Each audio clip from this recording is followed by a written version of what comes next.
Hi, I didn't see you there. My name is Almilian Oliverall, and I'm a student at Howard S. Billings High School. Today, that's not the case. I'm a dealer at a very famous casino. See, at my casino, I get people every day coming to my blackjack table to try and win some money. And there's always one thing that I can catch that every person has in common: their drive to make money. See, people try and find ways to cheat at the game, or to beat others unfairly, to beat me at my own game. That just makes me sick. So today, I'm going to teach you, future dealers out there, how to catch a card counter. So while doing this, you're going to have to be able to think like a card counter and to understand the art of card counting. Enjoy. Around 40 years ago, card counting was discovered. The person who discovered this goes by the name of Harvey S. Dubner, a mathematician that was very popular during those days. Mr. Dubner was popular for his discoveries in large prime numbers, some including the Fibonacci numbers.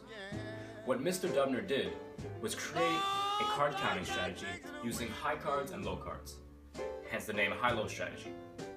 Let's get into that right now. In the high-low strategy, there are very specific things that the card counter has to pay attention to. The deck is split up into 3 different categories: low cards, neutral cards, and high cards. What the counter has to do is associate each card with a different value.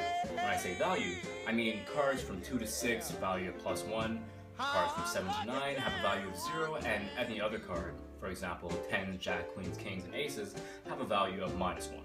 When counters count cards, they're paying attention to something that is known as the running count. What the running count is the subtraction and the addition of whatever cards the dealer is dealing on the table. For example, if a dealer deals a 4, then a 5, the counter has to be able to make the connection with a +1 and then another 1, making a sum of 2. Because the values of a 4 and 5, numbers 2 to 6, are +1. If the next card were to be maybe a 7, then the counter has to be able to make the connection between the value of the 7, which is equal to 0. Blackjack players are always trying to get to 21, or any value or number, rather, that is close to 20. So what the running count does is gives the card counter an idea or a ratio of how many high cards or low cards are still in the dealer's hands, dealer's deck.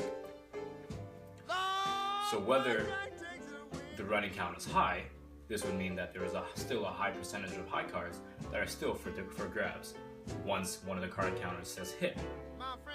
If the running count is lower, low cards, this would mean that there is a lower percentage of high cards and a higher percentage of low cards.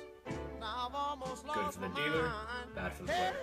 You get the point. Here's a quick example of what's going on through the player's head as the dealer is dealing out the cards.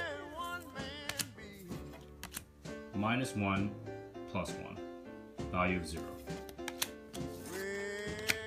3 and a jack. Running count is now 1, -1, 0. 6 and a king. +1, -1.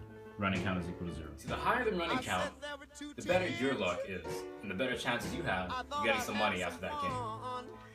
See, dealers nowadays, unfortunately, play blackjack with more than one deck, and if they played with one deck, obviously card counting would be much more simple.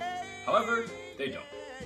So, the card counter has to establish something called the true count. What the true count is quite simple actually, very easy to get.